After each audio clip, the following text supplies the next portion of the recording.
All right, good morning, good afternoon, or good evening. Whatever time it is when you hear this message, I pray that you're poised to receive, to accept, and to respond to words of wisdom. Ashe.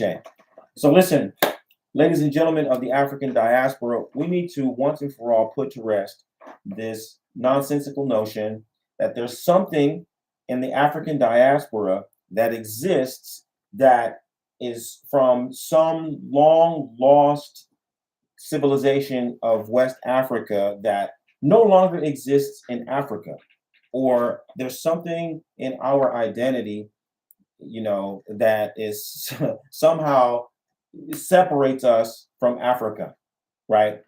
And it's a trend that is picking up steam in the diaspora as we get access to more information. But people have, just to be blunt, what I mean, I don't mean any disrespect, but people are very weak researchers and exercise very, very faulty logic. You're not following any of the rules of human development in order to come to these conclusions. And we need to put it that way because it becomes the potential is dangerous because you're the numbers of people who are going to continue to be led astray by this nonsense. It will only increase if we don't rein it in once and for all, right? So I want to do my part to just say, hey, number one, I'm a child of the diaspora. I'm from the United States of America. My people from the Mississippi Delta on both sides. My mother's side, my father's side is Mississippi. Okay, I am a product of the African diaspora, and I don't have any problem with that. I love being a product of the diaspora. I love my heritage. I love my culture. I love my history. I'm proud of who I am, right?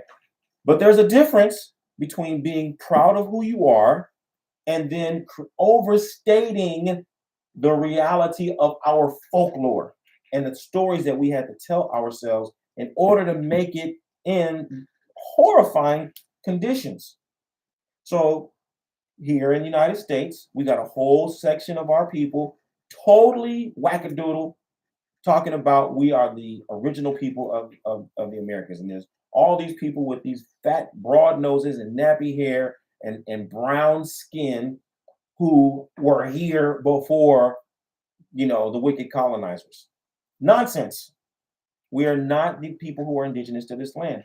Those are a whole other category of people, right? It's a whole different category of people. That's not us. Sure, there were people who may have sailed the ocean blue before Columbus did in 1492. I don't dispute that. But you're talking about 20 guys on a boat who came, in 1422? And what, they populated all of the United States? You know what I mean? Get a clue. That is not what happened. If 20 guys, 50 guys, 100 guys made it across the boat from Africa, it was just 20 guys, 50 guys, 100 guys. They did not create a whole tribe of people that can, explain all of these like 40 million African Americans today. That's not reality. That's folklore. I got a grandmama who had dark skin and straight black hair. We Cherokee. As a matter of fact, we the original Cherokee, and the Cherokees that you see today is not the real Cherokees. That's nonsense. That is not reality. That is not reality. Do real homework. Go do some real research, not on Google. Enroll yourself in an anthropology class. Enroll yourself in an archaeology class. Enroll yourself in a class on human migration, and really actually engage people who have dedicated 30, 40, 50 years of their lives to this research and ask them these questions and have them explain it to you, right? That's just basic, and I'm 100% certain that they will leave no room for doubt that we are not the original people of this land. We come from Africa. Okay.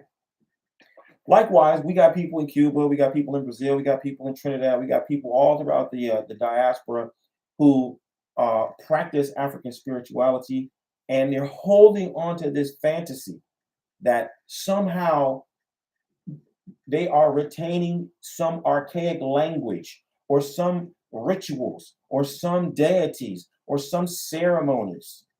that came from Africa, in the golden age or the dawn of colonization, and they've retained some kind of a ritual knowledge that no longer exists in Africa, but exists in Cuba, or it exists in Brazil, or it exists.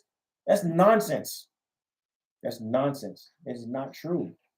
It is not true.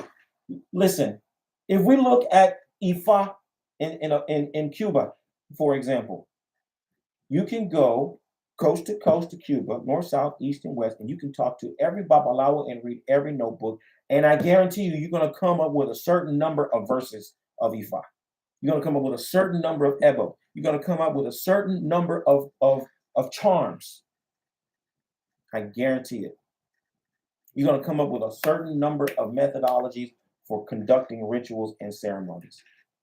It's going to be within a slight variation. You're going to come up with a fixed body of work that's going to define the scope of that ability, the scope of that tradition. The exact same thing is going to be true everywhere else in the diaspora. But when you go to West Africa, listen,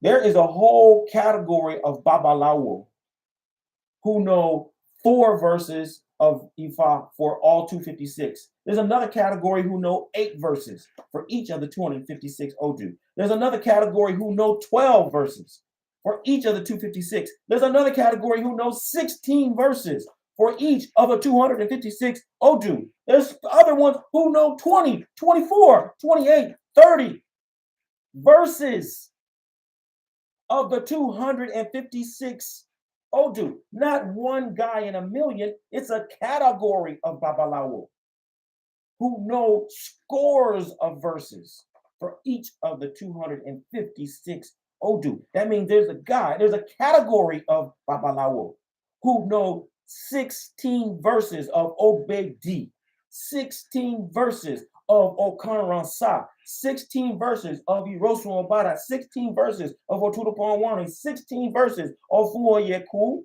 16 and more. The body of knowledge is vast, and that's just Yoruba land. Once you get out of Yoruba land, then there is an Edo Ifa tradition in the Republic of Benin. And then once you get out of there, there is a Fon tradition of Ifa. And then once you leave there, there's an Eve. You understand what I'm saying?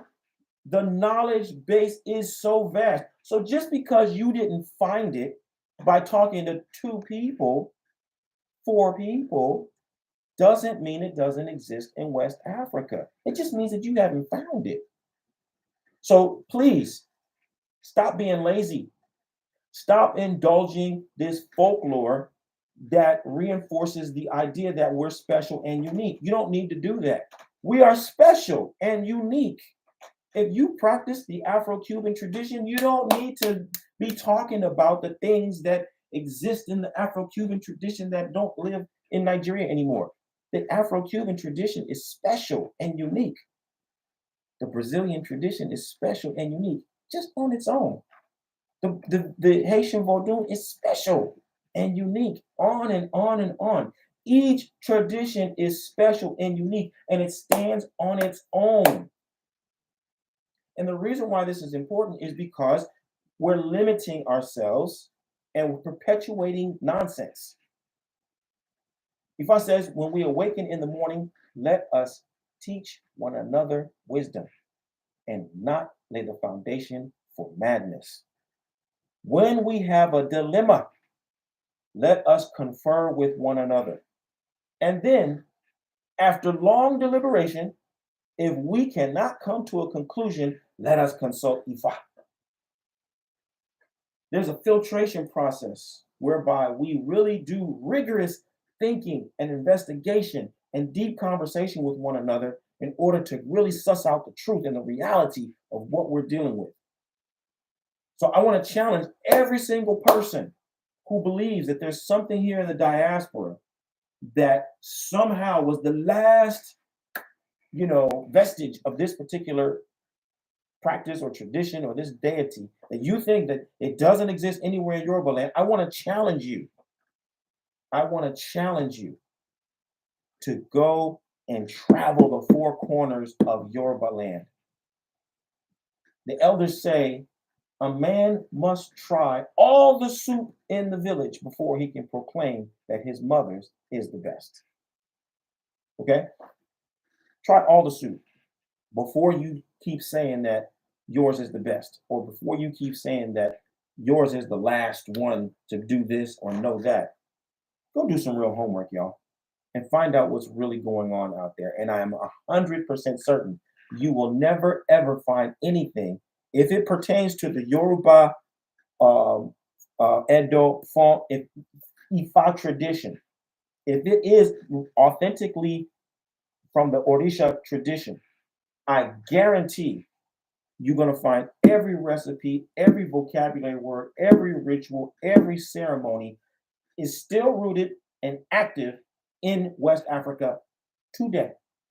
I guarantee it with absolute and total certainty. That does not diminish anything that's happening in the diaspora. It reinforces what's happening in the diaspora because no matter how far a river flows, it never forgets its source. So keep looking until you find the source of what you're doing, but stop perpetuating the nonsense. This is a message for the leaders. I'm looking for the people who want to change the world through positive influence. If you're one of those people, find out how Obafemi Orikuwa and the Orisha Lifestyle Academy can help you take your practice and your life to the next level. Visit me at obafemio.com or orishalifestyle.com and let's do it. Let's start working together to help you live the medicine that will heal your life and heal the lives of those who you are destined to serve. I look forward to working with you. Bye for now. Odabo.